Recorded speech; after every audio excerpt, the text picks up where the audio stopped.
At 7 a.m. sharp, I was called into a conference room and handed a cake that said thanks for your time.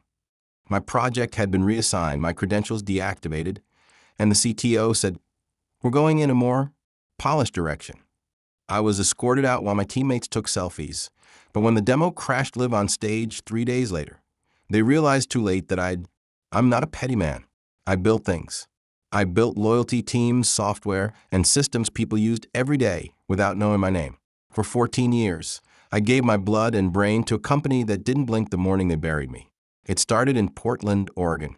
Mid-30s. Tech scene was booming. The company, which I'll call Switchframe, was a mid-sized tech firm doing custom enterprise software for logistics.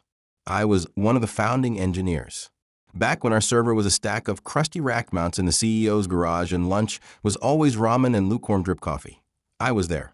By the time 2023 rolled around, we had offices in 4 states, a few government contracts, and were chasing Series D funding. I was leading a dev team of 18. My project, a fleet management platform with real-time tracking and predictive analytics, was 6 months from launch, already in testing with a few clients, and by far our most ambitious product yet. I had a team of sharp, loyal engineers, most of whom I trained myself. We did the long hours, the weekend bug fixes, the all-nighters during rollout weeks. My name wasn't in headlines or press releases, but my code ran in every line of that product, every dashboard, every back-end process, every scrap of infrastructure. So when I got a calendar invite titled 7 a.m., quick sync with leadership, conference room B, I didn't think much of it. I figured it was about the product demo at Conlog Tech, the logistics industry's big annual conference in Vegas. 3 days away. We were scheduled to present our platform to a room full of venture capitalists, enterprise clients, and journalists. The pressure was on. I'd stayed late every night that week, double-checking failovers and server scaling. I showed up at 6:55 with a notebook, still bleary-eyed. Thought maybe I'd screwed something up. They were all there. Rob, CTO, Alexis, Director of Product, Ram, EVP of Engineering, and a goddamn sheet cake on the table. It said, "Thanks for your time." Rob gave me this look, almost like he was sorry. He said, "Derek, we appreciate everything you built, but we're going in a more polished direction." Polished? They reassigned my project. Said they'd given it to a younger team with more experience in modern UI design and public presentations. In other words, prettier faces. Social media coders who knew how to pitch. I'd heard whispers of it. Younger devs being brought in on contract, led by some Stanford grad influencer named Jasper. Kid wore loafers with no socks and called databases vibes. My credentials were deactivated right there. My badge wouldn't work. Rami told me IT would escort me back to my desk. I asked, what about the product? The stack? The deployment scripts? The real-time event pipeline? It's all on my personal repo. Alexis cut me off. It's all been migrated. She smiled like I was being gently euthanized. I tried not to make a scene.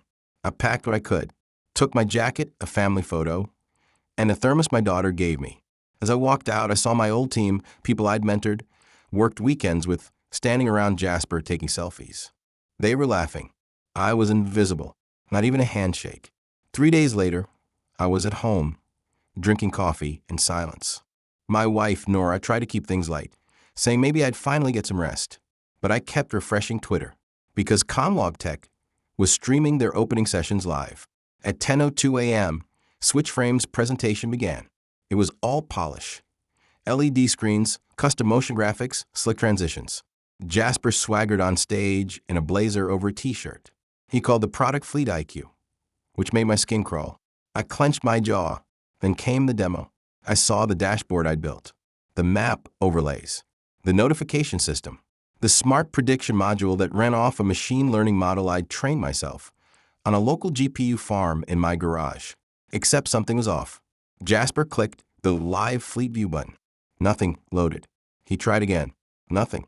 He tapped it harder, like he was waking it up. Error message. Then the stack trace. Then the screen went black. A murmur went through the audience. He tried to play it cool, joked that someone forgot to feed the server hamster. But backstage audio picked up frantic whispering. I saw Alexis in the corner of the stream, white as a sheet. They killed the stream 5 minutes later. Twitter exploded. Hashtag FleetIQFail was trending by noon.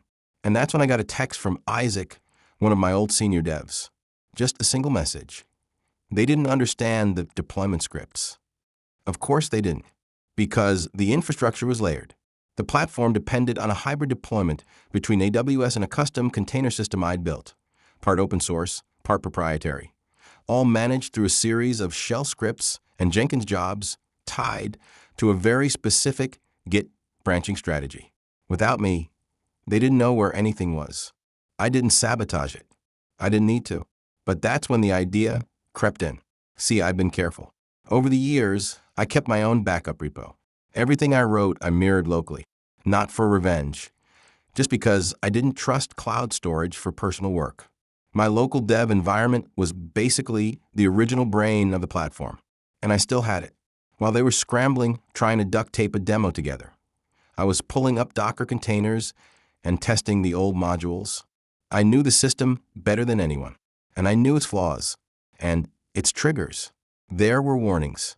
I'd sent dozens of emails to management over the years, security flags, redundancy gaps, rate-limiting failures, even a few unpatched vulnerabilities that were on my roadmap to fix post-launch. They never applied. Now, it wasn't my job to fix them, so I started to monitor. I watched logs. I set up bots to crawl their exposed endpoints.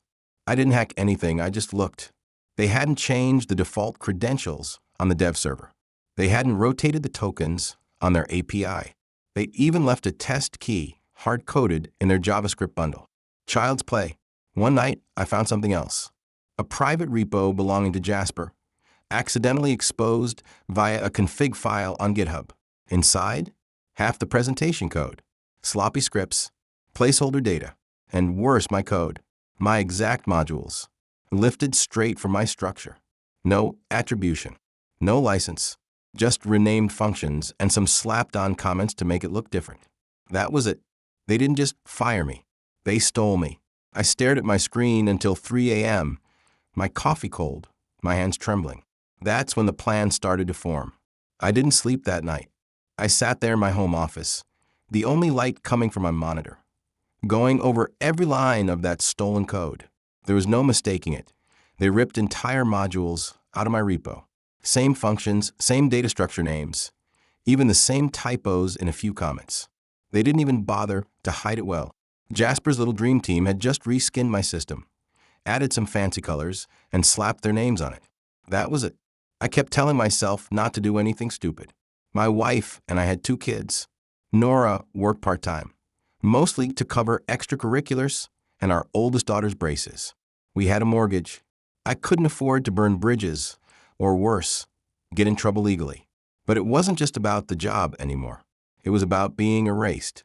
At 8 a.m. sharp the next morning, I got an email from a reporter. Subject line: comment on Fleet IQ presentation failure?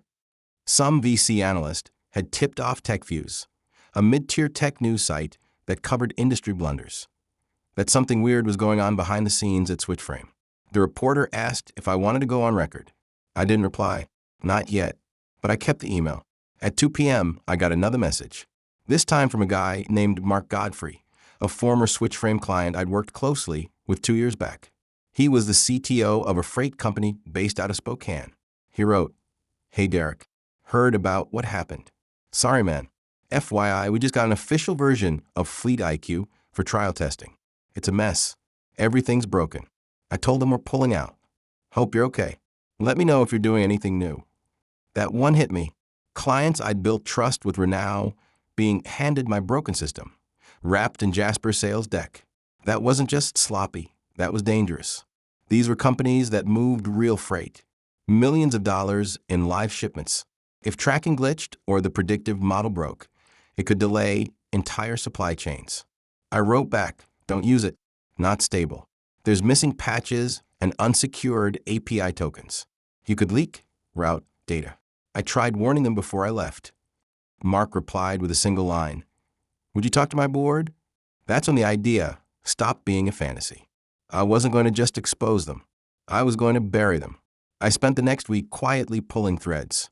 I contacted 3 other former clients. All of them were in different stages of adopting Fleet IQ. One had already had a regional delay after trying to integrate the platform. They thought it was their IT team's fault. I let them know very clearly that it wasn't. One of them, a small logistics firm out of Reno, offered me a part-time consulting contract on the spot just to walk their CTO through the real issues. I took it. Then I did something I hadn't done in over a decade. I opened up LinkedIn. I changed my status to former founding engineer at Switchframe, now consulting. Asked me what really happened. Within hours, my inbox exploded. Some messages were nosy. Some were from recruiters. A few were from other laid-off engineers who had quietly been pushed out by Jasper's new team. Apparently, I wasn't the first. I was just the one who got a cake. I ignored most of them, except one. A guy named Bobby Weller. He'd been part of Switchframe's security audit team. Contracted for a few months last fall. Quiet guy. Smart. Never talked much. His message was short. You still watching their dev environment? A message back, maybe. He sent me a zip file. Inside were internal audit logs, redacted emails, and a PDF titled Fleet IQ _ critical _ exposure _ findings _ final draft of PDF. It was damning.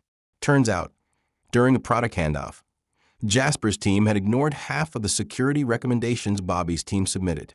They pushed code to production without patching critical vulnerabilities. One of them? An exposed admin token hard-coded into their mobile client, which anyone with the APK could extract and use to access customer data. I sat there stunned. If this ever got out, they'd be done. So I made a copy, secured it, didn't leak it, not yet. Then came a twist I didn't see coming. Nora came into the office one night and asked if I'd seen the email from Samantha. Samantha was our daughter's middle school principal. I opened the message. It was a concern report. Apparently, my daughter Kayla had written an essay for her English class titled When Adults Lie and Cheat to Get Ahead. It was a thinly veiled retelling of what happened to me, except her version made me sound like a ghost who'd been pushed out of his own house by thieves in suits. I didn't even know she knew what happened. She said she overheard Mom on the phone with Grandma. That broke me. My 12-year-old had turned my betrayal into a story. She had already processed it probably better than I had, but now it was bleeding into her school life. I knew what I had to do. It wasn't about revenge anymore. It was about taking my name back. I reached back out to the TechFuse reporter. Her name was Jordan Mackey, and she was sharp. Early 30s, no nonsense, with a long history of covering tech misfires. We spoke for 3 hours. I laid it all out. The firing, the demo failure, the stolen code, the security issues, and the proof Bobby sent me. She asked if I was ready to go on the record. I said yes. She asked what I wanted from it. I said, my name cleared, the truth public, and them held accountable. She didn't promise miracles, but she promised it would run. A week later, did the real brains behind Fleet IQ? Fire, forgotten, and now speaking out. The article exploded. Front page of TechFuse, picked up by Hacker News, then Reddit. Switchframe tried to deny it at first, but then Jordan published the leaked audit file. Then Bobby came forward. Then the Reno client issued a public statement about pulling out due to dangerous negligence in the codebase. The final blow came when a federal agency that had been piloting Fleet IQ suspended their trial. That hit like a bomb. Investors started panicking. The board launched an internal investigation. And Jasper? He tweeted taking a break from tech to focus on wellness and went offline. Coward, but it wasn't over yet because Rob, the CTO, emailed me directly. Subject, we need to talk. You've made your point. I read it 4 times. He wanted to meet in person. Said there were things I didn't understand. That he wanted to clear the air. That maybe there was a path forward for both of us. Nora told me to ignore it. My lawyer said don't respond. But I went because I wanted to hear what he thought he could say to make it right. I met him at a coffee shop downtown. He looked smaller somehow. His confidence had cracked. He said, "You torched everything we built." I said, "No, you did, when you replaced trust with a PR stunt." Then he told me something I hadn't expected. Apparently, the board didn't just want Jasper out. They wanted Rob out too. The scandal had snowballed. Lawsuits were coming. Class actions. The agency pullout triggered a legal clause that could freeze their accounts. He said, "This could all come down." I didn't blink. I said, "Then maybe next time, you'll think twice before throwing someone away." 2 days after that meeting, something strange happened. I got served. A man in a gray vest showed up at my door while I was working on my porch. He handed me a thick envelope and walked away without a word. Inside, a cease and desist letter from Switch Frame's legal team. It accused me of intellectual property theft, intentional defamation, and violation of non-disclosure agreements. They were trying to shut me up. After everything, after they took my work, locked me out, lied to clients, and let a bunch of junior coders fumble the launch. They were accusing me of stealing. I should have expected it. I'd hit them hard. Too hard for them not to swing back. Nora was terrified. My kids could sense something was wrong. I told them not to worry, but my hands are shaking when I picked up the phone and called my lawyer. He was quiet for a while after reading the letter. Then he asked me one thing. Did you access anything after you left that you weren't supposed to? No, I said. I used publicly exposed APIs and a repo someone else sent me. All my access was removed before I walked out that day. He asked me to send him everything. Every message, screenshot, backup, timestamp. Everything I had. I did. And he got to work. That same night, I got a call from Isaac, the senior dev for my old team. He sounded nervous. Said he couldn't talk long. But then he told me something that made me sit straight up. They're trying to pin the crash on you. What? They're rewriting the internal report, he said. They're saying you left backdoors in the system, that the demo failed because you sabotaged the deployment environment. I saw the draft with my own eyes. I was stunned. And you're just telling me this now? I shouldn't even be calling, he said. But it's wrong, man. They're blaming you because the investors are asking questions and legal's trying to protect the board. You realize that's career-ending stuff, right? They're trying to blackball me. No, he said. And if they find out I talked to you, I'm done too. Then why risk it? There was a pause. Because I remember who stayed with me that night my wife was in the ER, who covered my tickets when I couldn't afford to fly home for my brother's funeral. You were never just a boss. That silence between us said everything. I thanked him, hung up, and then I went to war. First, I got in touch with Jordan, the reporter. I sent her a copy of the cease and desist. Then I told her what Isaac said. She asked me if I was willing to go public with it. I said yes. She wrote a follow-up article. Fired engineer now accused of sabotage. But sources inside say it's a smear job. It went viral faster than the first. I started getting calls from podcasts, tech influencers, even a late-night talk show producer. I turned most of it down. I wasn't chasing fame. I was chasing justice. Then came another twist. 3 clients, ones I'd helped onboard years ago, filed formal breach of contract claims against SwitchFrame. Said the product didn't match what was promised. Said they were misled. One of them, a shipping company out of Houston, added me to their witness list. They wanted me to testify about how the product was built, who made the decisions, and what changed after I was fired. Their legal team met with mine. They were serious. And that's when the board panicked. They released a public statement trying to walk it all back, claimed the accusations against me were misunderstandings, said they valued all past contributions, and were committed to transparency and integrity. It was spin, but it told me something. They were scared. A week later, I got a LinkedIn message from Natalie Kim, a former VP who'd quit quietly 6 months before I was let go. She'd moved to Boston to work in clean tech. We hadn't spoken in years. She wrote, Derek, just read everything. I left Switch Frame because I saw where it was headed. But there's one thing you need to see. Backups from Jasper's staging environment. He left them in a shared folder by mistake. I saved a copy. I replied immediately. She sent me a link. Inside, screenshots of internal Slack messages, timestamped before I was fired, showing Jasper and Rob joking about gutting the dinosaur, that was me, mocking my UI, and discussing how to make the product look fresh enough to hide the old man code underneath. Worse, one message from Jasper said, we don't need to rebuild everything. Just clean it up enough to fake the demo. If it breaks, we'll blame the legacy stuff. I forwarded the messages to my lawyer, then to Jordan. 2 days later, Jordan published a third article. New leaks suggest intentional cover-up behind Fleet IQ meltdown. Internal chats reveal plan to fake the demo. That was the end of the line. SwitchFrame's board issued a temporary shutdown of all Fleet IQ deployments. Jasper officially resigned. Rob went on leave. Alexis deleted all her social media. And me? I got calls from 3 different companies asking if I'd help them build their tracking systems from scratch on my terms with my name on the patents. I didn't say yes, not yet, because I still wasn't done. It all came to a head in late November, about 6 months after I was fired. By then, the tech world had moved on to other scandals. But Switch Frame hadn't recovered. The Fleet IQ project was dead. Every major client had pulled out. Their funding round collapsed. Rumors said their burn rate was unsustainable without that launch. I heard whispers from inside that they were days away from mass layoffs. I should have felt satisfied, but I didn't, because then I found out Jasper had checked into rehab. That might sound unrelated, but stay with me. A blog post leaked from a tech gossip site.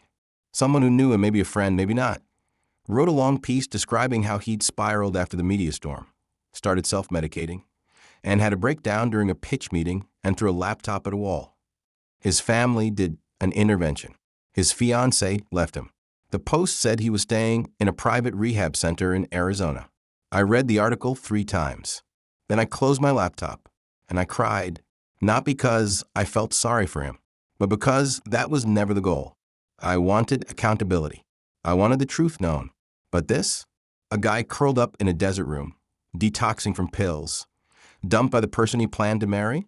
It didn't feel like justice. It felt like watching a car crash you caused, even if they ran the light. I took a walk around the block and told myself I had to be done now. No more interviews. No more leaks. No more digging. But karma wasn't done yet. A week later, I got an email from Isaac again. He sounded different. Quiet. Heavy. Subject line: you should know what happened to Rob. Turns out Rob, the CTO, the same man who looked me in the eye and handed me that cake, was going through a divorce. His wife had filed after the 3rd article hit the web. But it wasn't just about the scandal. She discovered he'd taken a private payout, hush money from one of the vendors, to push Jasper's team into a leadership role. $200,000, hidden in a personal account. She'd found the emails. She'd sent them to the board. Isaac said Rob was escorted out 2 days before Thanksgiving. Security cleared his desk. Someone from HR had to drive him home. He didn't have a car. He'd sold his second Tesla after the stock dropped. I asked Isaac, "Why are you telling me all this?" He paused. "Because he said your name when they walked him out." "What do you mean?" He said, "This is all because of Derek. That bitter little man couldn't let it go." Then he cried, like really cried. It still wasn't over. A week before Christmas, I finally heard from someone I didn't expect. Alexis. She texted from a new number. No greeting, just, "I know I don't deserve a reply, but I need you to know something." I hesitated, then called her. She sounded tired. Not fake tired, soul tired. She said, "You were right about everything. About the product, the risks, all of it. But I didn't know how to fight back once they made the choice." I didn't say anything. She kept talking. "My son, he won't look at me now. His school did a project on business ethics. One of his classmates brought your article. He connected the dots. He said, 'Mom, is this about you?' I couldn't lie. He just walked away, hasn't spoken to me in 3 days. That hit harder than I expected. Then she said, 'I wake up every night thinking about that cake, about how you looked when you saw it.' I just stood there. I let it happen. Silence. Then I asked why. She whispered, 'Because I wanted to stay in the room. I thought I could rise faster if I didn't make noise.' That's when I finally felt it. Closure. Not because she apologized, but because she said it out loud. In the end, Switch Frame folded. Not officially. They rebranded, moved to a smaller office, cut 70% of staff, started quietly selling data tools under a new name. But in the real world, the name was dead.